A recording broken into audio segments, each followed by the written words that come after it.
At the time this is being recorded, the Portland Trailblazers sit 13th place in a packed Western Conference. This offseason, they made moves such as extending Jusuf Nurkic, trading for Jeremy Grant, and signing Gary Payton II that strongly suggested they once again were trying to contend and make a deep playoff run with a team built around Damian Lillard. And after starting 10-4, they are now 22-25 and once again seem to be falling short in their goal to build a contender. Dame is 32 years old and in his 11th year with the Blazers, and while he still seems to be very committed to the franchise, it may actually need to be the Blazers and not Dame having to be the ones to cut ties and move on.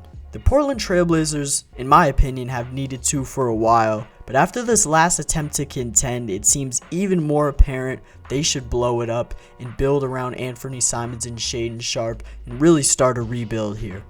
The team has lost 13 of their last 19 games, and as said earlier, they do sit 13th in the Western Conference currently, and even though you do have to take this with a grain of salt because there are so many good teams in the West this year and the Blazers sit just 3 games back of 6th place, it is still very, very disappointing for a team whose clear intentions going into this season were to make a playoff run once again around their superstar point guard.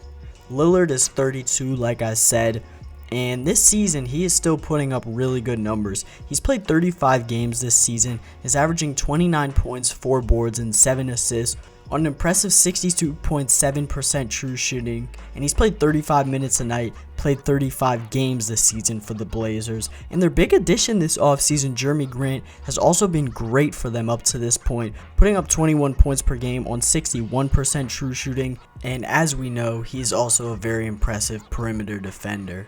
And their third guy as well, who broke out last year, Anthony Simons, Dame's backcourt mate this season. Now both aren't great on defense, but offensively both have been impressive. And looking at Simons' numbers on the season, he's averaging 21 a game on 58% true shooting, and that is 3 players on this Blazers team averaging 20 plus points per game efficiently. So what is going wrong for Portland? I think when you're looking at this Blazers team's issues, it really comes down to 3 separate things: defense, coaching, and depth.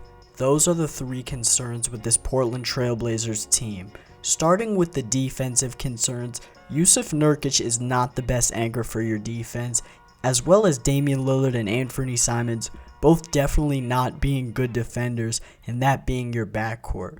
The Blazers are bottom 10 in the league in all Phase 5 value defensive statistics, number 22 in blocks, number 29 in steals, 21st in defensive rebounds, 21st in personal fouls, and 23rd in forced turnovers. They also gave up a 25-point lead 2 days ago to an Anthony Davis-less Lakers squad that even with him hasn't been that good, and Thomas Bryant had 31 points and 14 rebounds. And versus the Lakers in that game, we really saw the Blazers' lack of size and defense really being shown, and even with Nazir Little and Gary Payton back in playing for Portland, it still really hasn't made a difference. In the month of January, they are 3-8, and they really lack size.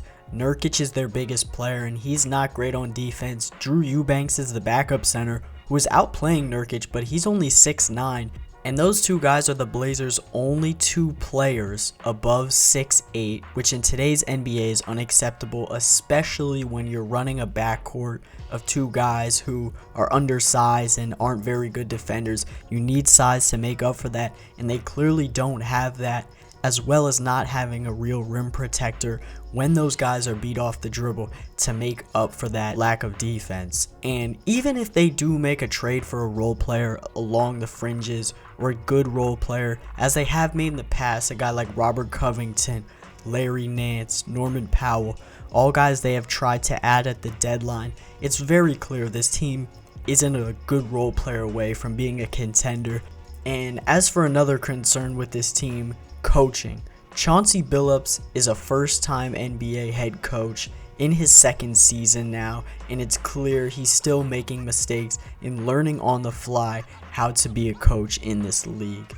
Billups and the Blazers have given up multiple big leads, the latest being that 25-point lead to the Lakers, and this team also leads the league in turnovers. Versus Indiana on January 6th, they went over 7 minutes without a bucket. Now this team has great individual offensive players, but still has really struggled to score the ball in crunch time under Billups, and obviously have had a clear turnover problem trying to play the way he wants them to play. He's someone who had no NBA coaching experience prior to his job, and it was a big risk hiring him, and I don't know if he's ready to take on a team that, as we've stated prior, they are trying to make a playoff run this season, and their roster is built that way, which leads to the ultimate question for the Portland Trailblazers. Do you go another trade deadline retooling the roster around Dame, trying to run it back again, and trying to build a contending roster around your 32-year-old superstar, continuing to make win-now moves, trying to make another push before his window closes? Or do you start to commit to a rebuild? Keep guys like Simons, Nazir Little, and Shaedon Sharpe obviously, sell guys like Nurkic and Hart at the deadline, and possibly look to see what you can get for your franchise guy while he is still in the later years of his prime. Obviously, Dame is so important to this franchise and city, and you would not want to sell him short for a bad offer and just trade him just to trade him. And you want to do right by him, sending him to a place where he wants to go. But at a certain point, I don't think they can keep running from the fact that they should accept their inability to build a championship team around Damian Lillard in his window and cash in on him before his value may start to rapidly decrease. Now, with that being said, the most likely scenario for Portland is that this deadline they are active and make more moves around the margins, looking to retool and acquire more size and defense at the deadline. And overall, they're kind of in no man's land right now, in a really tough spot building their roster. And comment below your thoughts on the Portland Trailblazers and what they should do with their future and with Damian Lillard. Should they consider trading him, or should they continue to try to build a roster around him? I thank y'all for watching. Peace out. Make sure to like and subscribe.